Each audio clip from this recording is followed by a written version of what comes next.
Hey everyone, this is Bryan, and I'm here with another tribute to my grandpa. When I think of my grandpa, he was just a very caring person. He was very intentional about his time with people, which I thought was really, really awesome. My grandfather was someone that always was there for you, and was always there for especially his wife and just family specifically. I think everybody in my family can attest to that and can show up in a way or could provide an example of a story or a time when my grandpa and my grandma showed up when they needed it most. That was very typical of the experience we had of our grandparents. But today's episode is pretty cool. I'm not going to go on very long, but I do want to dedicate this episode to my sister Whitney. And please note that because I'm talking about my sister Whitney doesn't mean I couldn't talk about any of the other people that were in my grandpa and my grandma's life. My other cousins or my siblings, my little sister or my parents or my cousins or uncles, just everybody. But I don't know exactly what happened here, and note that when you listen to what I've got prepared for you, it's a little different than what I've done. This is what I'm calling the storytelling sessions. My grandpa did something very unique and very cool, which may have done for many of his grandkids. We're going to find out. But two things. If you want this audio, if you're a family member, if you want this audio specifically, please let me know. And if you're not a family member and you want this audio, please let me know. It's kind of cool what he did. So back in this time, I don't know exactly how old my sister Whitney was. I'm imagining she was young, like 6, 5, 4, 6, 7, somewhere in there is what I'm guessing. And anybody that wants to correct me on this is perfectly fine. But my grandpa looked at something that he could do for my sister Whitney. I benefited from what he did for my sister, and so did my little sister Hillary. But Whitney received some tapes from my grandpa, along with books. And what he did was he got these books, and he read them. Now, this might not feel very innovative today, but back then, there weren't like greeting cards that you could read, or that wasn't like a big deal. My grandpa got a tape recorder, like a cassette tape, and he had the book in front of him, and he read the book to my older sister Whitney. And I'm not going to talk a ton here, but I want you to just enjoy my grandpa telling a story, reading a story in this case, and hear the kindness and intention my grandpa put into this story to my sister. I'm going to share two stories here, and you'll recognize these. I'll show them up here, but there were some stories that were popular back in the day, back in the early 90s here, late 80s, one of the two. And so enjoy this story from my grandpa. There's two stories back to back. They're a little bit longer, but buckle up, it's fun. If you want to get the books, you can get them on Amazon still, or like eBay. I've found a couple places that you can get these books. So I'll put those up here for you so you can see what the books look like. But listen to these two stories. One about Butterbear and another one about Bumble Lion. And I'll see you guys next week. Shall we read the book called Butterbear Plants a Surprise? Okay, do you have the book in front of you? It has a picture of Butterbear on the front, and he's working in his garden with a funny-looking hoe that has a sprinkler can on it. Isn't that a funny hoe? Let's open the book and let's see what's inside. Oh, look at that. That's a whole town where these wuzzles live, I guess, isn't it? That's a nice little town, but where are all the wuzzles? Let's turn the page and find out. Well, here's a picture of Butterbear sitting on a log. He looks like he's thinking. Let's turn the page and see what he's thinking about. Tina was a happy little girl who loved to work in her garden. She liked to dig holes and plant seeds and water the soil. Then she would watch the tender green shoots begin to grow. One day she put aside her hoe and went to lie down in a hammock. She wanted to read her new book about a wuzzle named Butterbear. Butterbear was a very lovable wuzzle, half bear and half butterfly. The bear part of Butterbear loved nature, and the butterfly part of her loved flowers and plants. So she tended the beautiful and useful plants that grew in the land of was. Often she could be heard talking to her plants, and though nobody could prove this, it was said that the plants talked back. Turn the page. Sometimes Butterbear invented special plants for her wuzzle friends. One time she invented a special floating seagrass for Moosel so he wouldn't have to dive to the bottom of the sea to find food. This time I've outdone myself, said Butterbear to herself. I've invented the perfect plants for Hoppopotamus and Rhinoki. Those are funny names, aren't they? Butterbear hummed to herself as she carried Hoppo's gift down the road. The plant was a brand new kind of vegetable tree. Butterbear had invented it because she knew that Hoppopotamus was on a diet. This plant will solve her salad problem forever. Hoppo will love it. Turn the page. When Butterbear got to Hoppo's house, she rang the doorbell. Hoppopotamus opened the door and clapped her hands. "Ooh, what's that?" Butterbear explained. "It's a banana lettuce tree. A lettuce plant only grows one head at a time, but I crossed lettuce with a banana tree, so the lettuce would grow in bunches. You'll have lots of lettuce for your salads now." "Great," shouted Hoppo. "Let's plant it in my backyard." In the backyard, Hoppo pulled the paper and ribbon off the plant. She giggled as Butterbear planted the tree. "I can hardly wait until the lettuce bunches grow." Butterbear wiped her dirty paws. "That will be soon, Hoppo, but you must remember to water it every day." Hoppo's smile faded a bit. "Okay, but sometimes I'm forgetful about watering." Turn the page.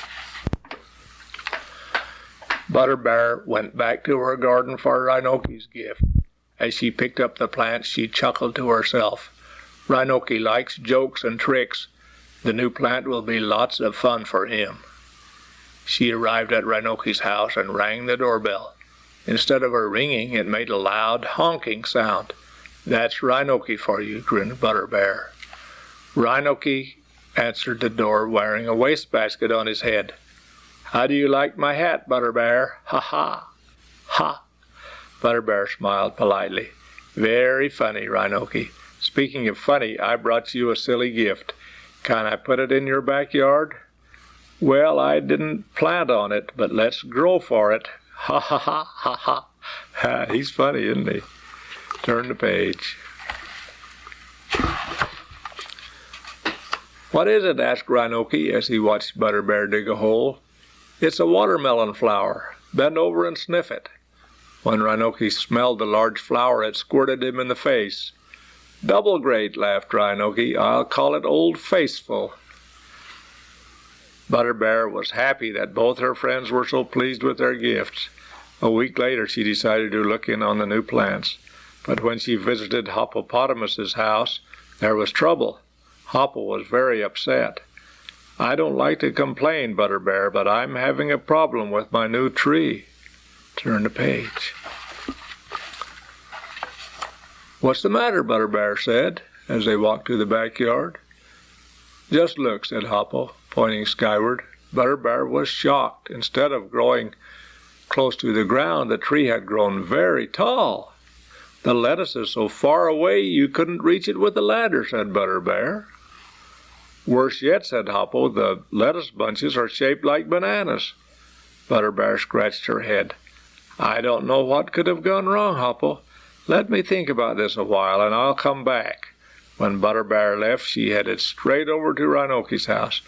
"I hope his plant is doing okay." Turn the page.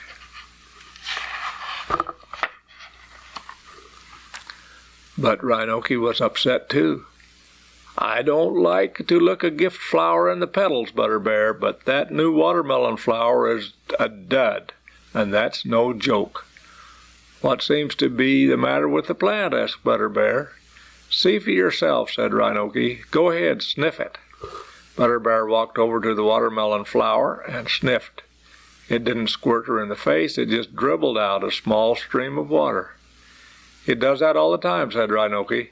"That's just about as funny as a broken joy buzzer." Rhinoki was upset. This bad joke could ruin my reputation. Turn the page and let's see what happens. Poor Butterbear excused herself and walked sadly home. Back in her own garden, Butterbear looked around gloomily.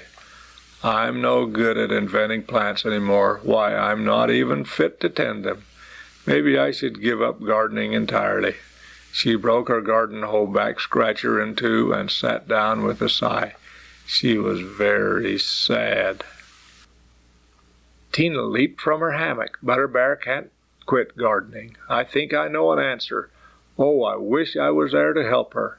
I wish I was in the land of was. Suddenly, the sun glittered off a watering can and dazzled Tina so she couldn't see.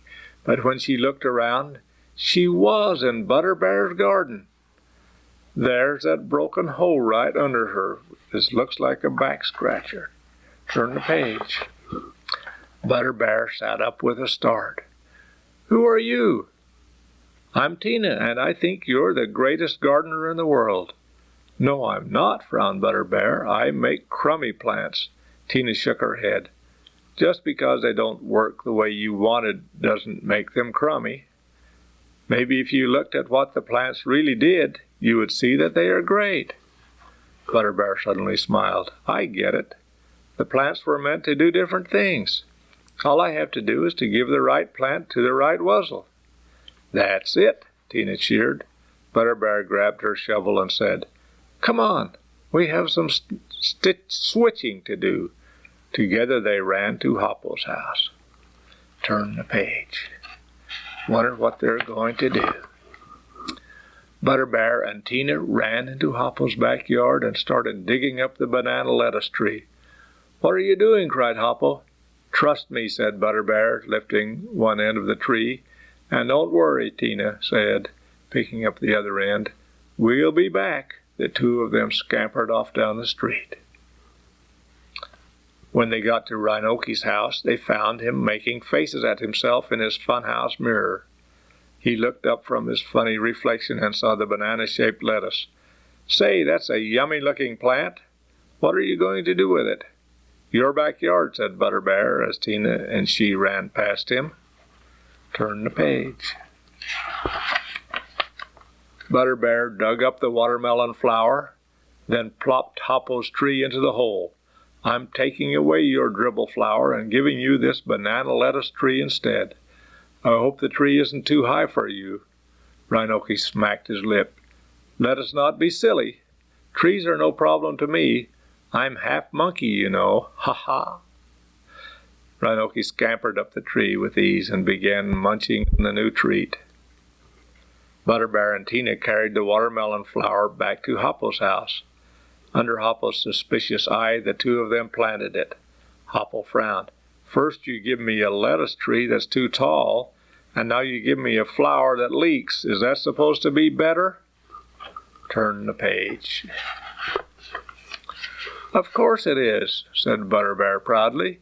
With that flower dripping water all the time, you'll never have to remember to water your plants. Hoppo grinned from ear to ear. That's wonderful. I'll take 6 more. I want my entire garden watered by watermelon flowers. Back at her garden, Butterbear gave Tina a beautiful sunflower rose. Thanks for helping me match the right plants to the right wuzzles, Tina smiled. Well, sometimes you can solve a hard problem if you just look at it in a new way. Then Tina gave Butterbear a great big snuzzle. I wonder if you would give me a great big snuzzle. Night.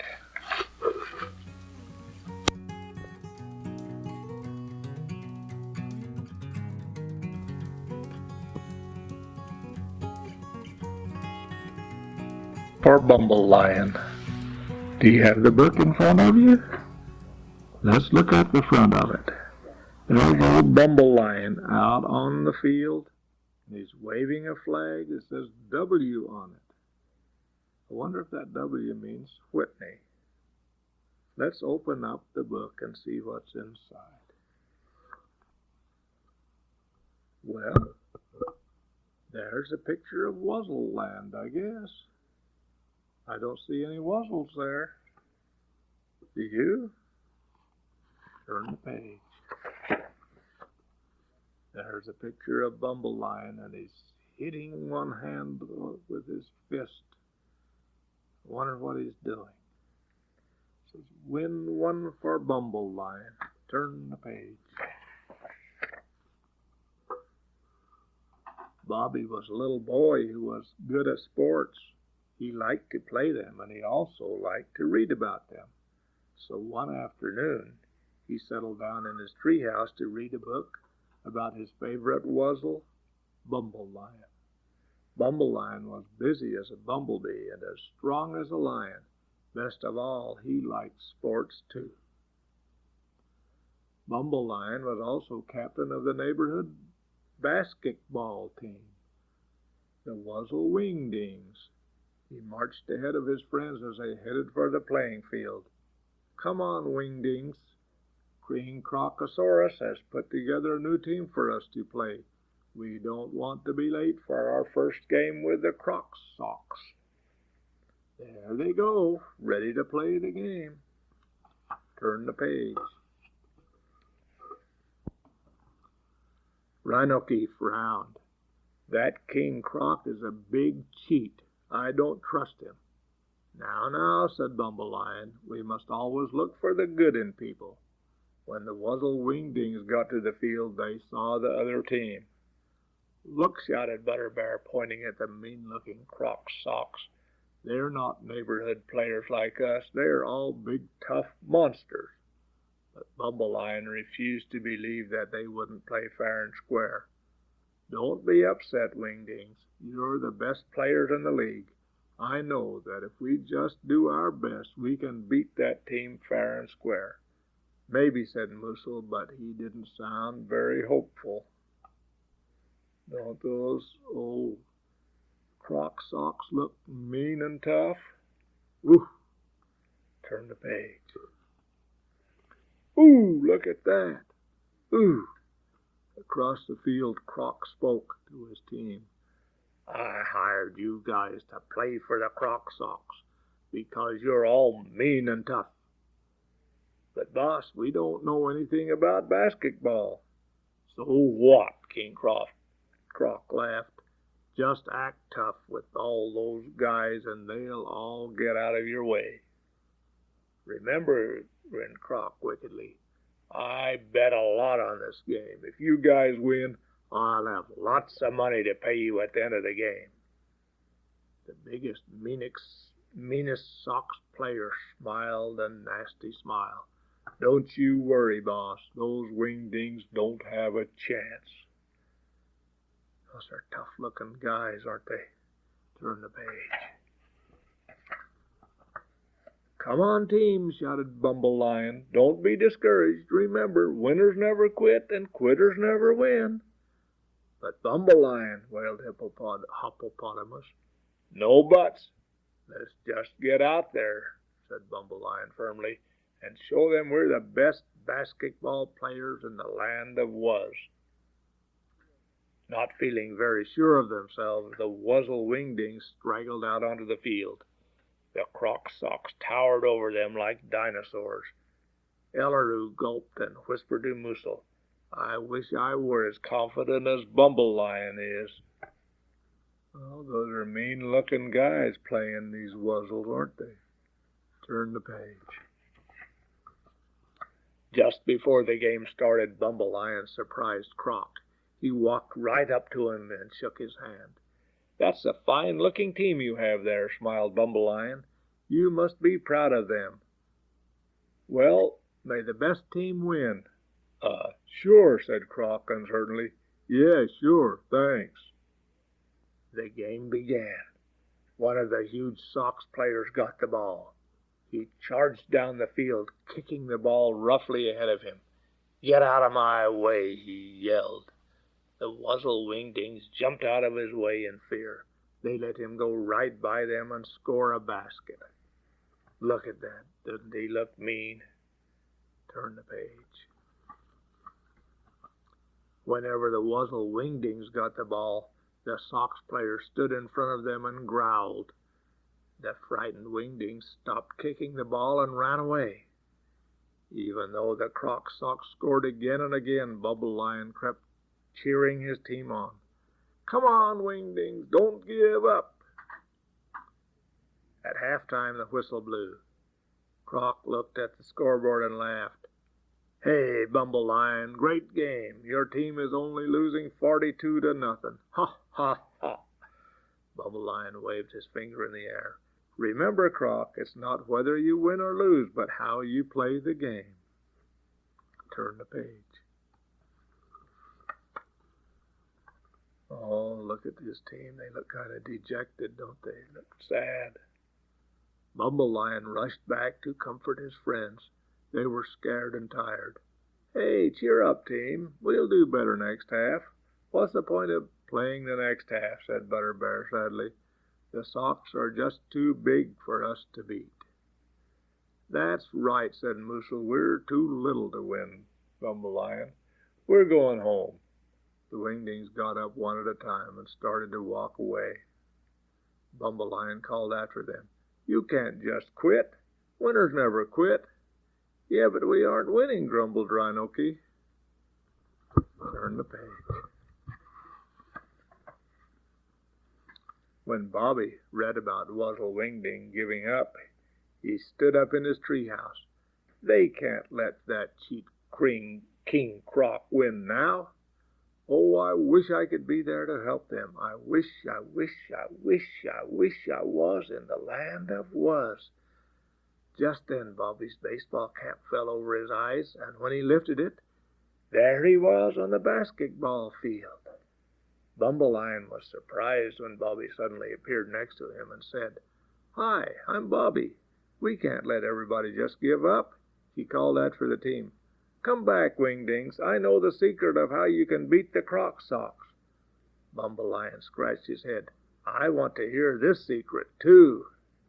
Turn the page and let's see what that secret is. When the Wingdings heard this, they turned around and came back to listen. Bobby smiled. It's simple. The Sox may be bigger than you, but they're not the better players. If you'll stop being scared of them long enough, you'll see that they don't really know how to play basketball. Bumble Lion jumped onto the bench.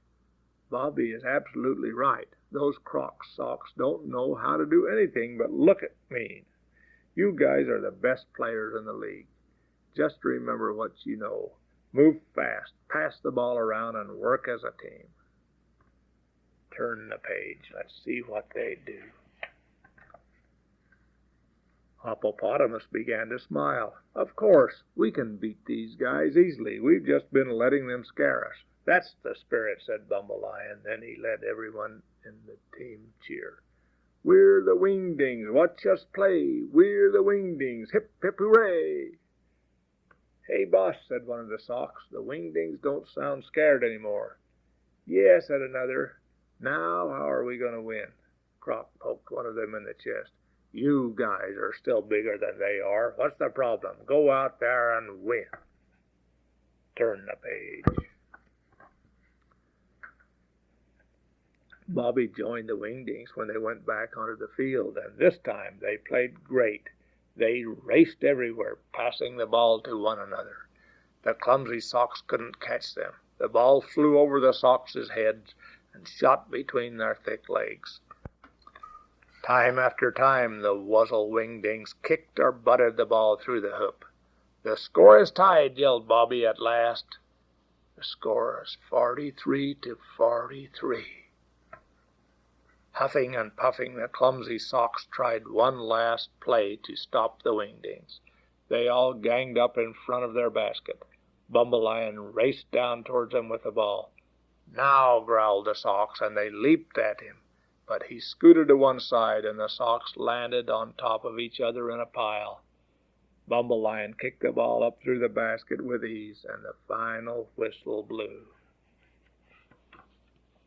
Turn the page.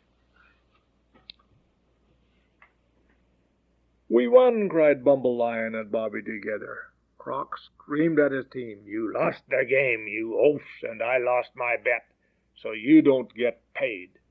The angry Sox chased Croc off the field. You didn't tell us those wingdings would fight back. You made us look stupid. Bobby was right, said Bumble Lion. You don't always have to be big to win. The wingdings shouted, 2, 4, 6, 8. Who do we appreciate? Bobby and Bumble Lion. Yay, yay, yay. Bobby gave Bumble Lion a snuzzle. You're the greatest, Captain. The end. That was a nice story, wasn't it?